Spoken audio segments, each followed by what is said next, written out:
السلام علیکم دوستوں. حبیب جالب صاحب نے ایک بڑا عمدہ شعر کہا ہے کمینوں کے متعلق، جس میں تذکرہ ان کے اوقات کا ہے اور غباروں کا ہے. ہم اس کی بات تو نہیں کریں گے، مگر ایم کیو ایم کے جو کمینے ہیں ان کی ذرا بات کریں گے. تو سب سے پہلے تو آپ مصطفیٰ کمال صاحب کی اس تقریر کو سنیے گا. ہم نے 40 سالوں کی ساری اچیومنٹ کو ایک طرف رکھے اور صرف ایک اچیومنٹ، وہ کیا کہ اس شہر میں، اس ملک میں ایک سالہ دور میں مردم شماری کا عمل ہوا ہے. دیکھیں، مختصر سی بات ہے. مردم شماری کا یہ شخص نہایت مکاری کے ساتھ، جھوٹ کے ساتھ کریڈٹ لیے چلا جا رہا ہے، اور مہاجر قوم کے افراد ان جلسوں میں مجھے اندازہ ہے مجبوراً آتے ہیں، چونکہ مجھے معلوم ہے کہ انہوں نے غنڈہ گردی کر کے کارکنان کو مجبور کیا ہوا ہے کہ اپنے اہل و عیال سمیت آئیں. نہیں آئیں گے تو پتہ ہے آپ کو، یہ ریاستی اداروں کو بتا دیں گے، کبھی الطاف کا الزام لگا دیں گے تو پی ٹی آئی کا الزام لگا دیں گے. ان کی دکان دھوس، دھمکی اور خوف و ہراس پہ چلتی ہے. ریاستی اداروں نے قتل و غارت گری کو منع کیا ہوا ہے، ورنہ آپ سن چکے ہیں کہ ایم کیو ایم شریف ہو گئی ہے، بدماش ہوتی تو پہلے کیسی تھی. یہ جھوٹ ہے. مردم شماری پہ ایم کیو ایم کا کردار نہایت گھٹیا ہے. یہ حکومت میں شامل رہے شہباز شریف کی، یہ کٹ پتلی تھے. سندھ کے نسل پرستوں نے اپنے ڈوبے ہوئے گوٹھوں کی آبادی بڑھا دی اور شہر کراچی کی آبادی آدھی سے بھی کم کر دی گئی، اور یہ اس پہ خوش ہے. یہ کہہ رہے ہیں کہ ہم نے چوتھائی سے آدھی کرا دی. لعنت ہے اس بات پر. لیکن آگے بات سنیے جو بکواس مزید ہے. شماری کا عمل ہوا ہے. مردم شماری عام لوگوں کو دیر سے سمجھ میں آتی ہے کہ یار لوگوں کو گنے نہ گنے کیا فرق پڑتا ہے. میں آسان کر کے بتا دوں، اگر ایکسپلین کر سکوں، اگر کہ مردم شماری صحیح گنوانا اس طرح ضروری ہے کہ فرض کریں کہ آپ کو ایک مکان بنانا ہے، اور اس مکان میں جو آپ نے نقشہ بنا رکھا ہے، 4 کمرے یا 6 کمرے آپ نے اس کے نقشے کو بنا رکھا ہے مکان بنانے کے لیے، اس کے لیے زمین کی جو ضرورت ہے، فرض کریں کہ 500 زمین کے ٹکڑے میں اس آپ کے اس نقشے کو بننا ہے. اب اگر آپ کو مکان بنانا ہے تو آپ کو وہ زمین چاہیے. اگر آپ کو اس نقشے کو امپلیمنٹ کروانا ہے، اتنا بڑا مکان چاہیے، تو آپ کو اتنی بڑی زمین چاہیے. ایسا نہیں ہو سکتا کہ کل آپ مکان کے نقشے کو لے کر گھوم رہے ہوں اور آپ کے پاس مکان بنانے کے پیسے بھی ہوں، لیکن اگر آپ نے زمین نہیں لے رکھی تو آپ کا وہ پیسہ کسی کام نہیں آئے گا. سنا آپ نے؟ مطلب بے غیرتی، کمینے پن، ضلالت کی انتہا ہے. میں مستقل چیخ چیخ کے ان سب کو بتا چکا ہوں. ذاتی طور پر مصطفیٰ کمال صاحب کو سمجھا چکا ہوں. ان کے پاس ٹائم نہیں ہوتا. خالد مقبول کے پاس ٹائم نہیں تھا. حیدر عباس رضوی کے پاس ٹائم نہیں ہے. فاروق ستار کے پاس ٹائم نہیں ہے. یہ زمین کی بات کر رہے ہیں. اپنی منہ دیکھو. اور کیا نا، مسور کی دال. تم بے غیرت لوگ، تم نے مہاجر قوم کی زمین متروکہ سندھ کا سودا بہت پہلے کر دیا ہے. تم نے مہاجر قوم کو تباہ و برباد بہت پہلے کر دیا ہے. میں 18ویں ترمیم کی بھی بات نہیں کرتا.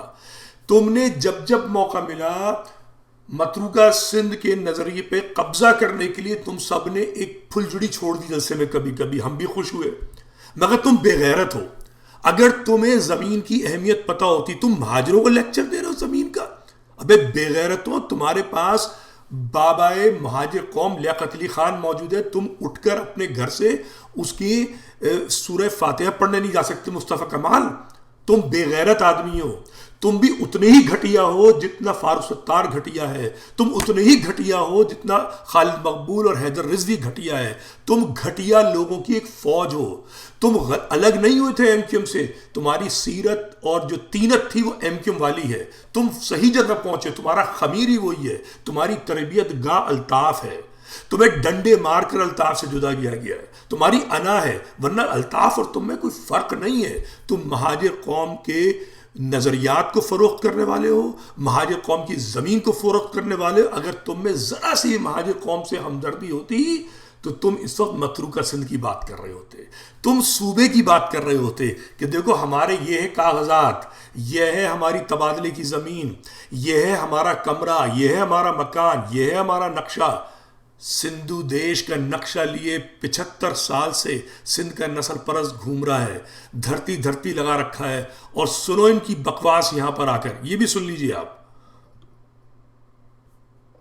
کہ ہم پاکستان اور مہاجر جس کمیونٹی سے ہم بلانگ کرتے ہیں، کراچی سے کشمیر تک سندھ کو ہم اپنا صوبہ سمجھتے ہیں، اور ہمارے پاس آپشن تھا، ہم پیدائشی طور پر اگر سندھی نہ ہوں، پیدا ہونے پہ تو کسی کا کوئی اختیار نہیں ہے، اللہ تعالیٰ نے جس کو جہاں پیدا کر دیا تو وہ وہیں جو ہے وہ پیدا ہوگا، اس پہ تو برتھ پہ تو کسی کا کوئی اختیار نہیں ہے، رب کا اختیار ہے۔ ہمارے پاس سندھ کو اپنانے کا اختیار تھا، ہمارے آبا و اجداد انڈیا سے مائگریٹ کر کے ہجرت کر کے آ رہے تھے، ہمارے پاس آپشن تھی کہ ہوش و حواس میں ہم نے سندھ کو آپٹ کیا ہے، ہم نے سندھ کو اپنایا ہے، سندھ ہمارا ہے، کراچی سے کشمیر تک ہم پیدائشی طور پر سندھی نہیں ہیں، ہمارے پاس آپشن تھا، ہم نے سوچ سمجھ کر سندھ کی دھرتی کو اپنایا ہے۔ سنا آپ نے کی ورڈز، دیکھو مہاجروں کی ورڈز یاد رکھو، یہ بے غیرت آدمی ہے، یہ گھٹیا آدمی ہے، یہ ذلیل آدمی ہے۔ اس نے لاڑکانہ میں یہی بکواس کی تھی جب اس نے پناہ پناہ کا ڈرامہ جو کیا تھا، یہ انصار ہیں، پھر یہ بدلہ مہاجروں کے قریب آنے کے لیے ہم جیسے لوگوں نے سپورٹ کیا۔ میں لعنت بھیجتا ہوں اس شخص کے اوپر، یہ مفاد پرست کمینہ آدمی ہے۔ مطلب آپ دیکھیے، اس نے صوبے کی حیثیت ایسی کر دی، مہاجر صوبے کا۔ ابھی اس نے اسی سال شروع میں بات کی ہے کہ جی ہم صوبے کا مطالبہ کرتے ہیں۔ ابے تو انسان ہے یا پاجامہ ہے؟ تو دھرتی کی بات کر رہا ہے، تو سندھ صوبے کی بات کر رہا ہے، تو بزرگوں پہ کہتا ہے کہ انہوں نے سندھ کو چنا۔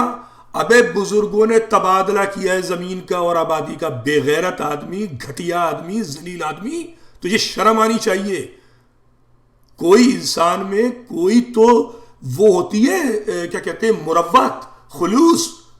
تمہاری آنکھوں پہ چربی چڑھی ہوئی ہے، نشہ چڑھا ہوا ہے۔ میں انشاءاللہ الیکشن تک اپنی، جیسے بھی میں نے پہلے بھی کوشش کی ہمیشہ، اس ایم کیو ایم جو منحوس جو ہے قاتل اور مفاد پرست گروہ ہے، مہاجروں کو متنبع کرتا رہوں گا۔ مہاجر کے ووٹ کی کوئی حیثیت نہیں ہے، میں پہلے بتا چکا ہوں۔ پی ٹی آئی کی حکومت ان کے بغیر نہیں چل سکتی تھی، شہباز شریف کی حکومت ان کے بغیر نہیں چل سکتی تھی، نواز شریف، بے نظیر، زرداری، کسی کی حکومت ان حرام زادوں کے بغیر نہیں چل سکتی تھی۔ مگر یہ بے غیرت لوگ جو ہیں سب کی حکومتیں چلاتے رہے اور مہاجر کو دفناتے رہے۔ یہ بے غیرتوں کا ٹولہ ہے، یاد رکھو۔ اور یہ پیغام جو ہے ہر مہاجر گھر میں جانا چاہیے۔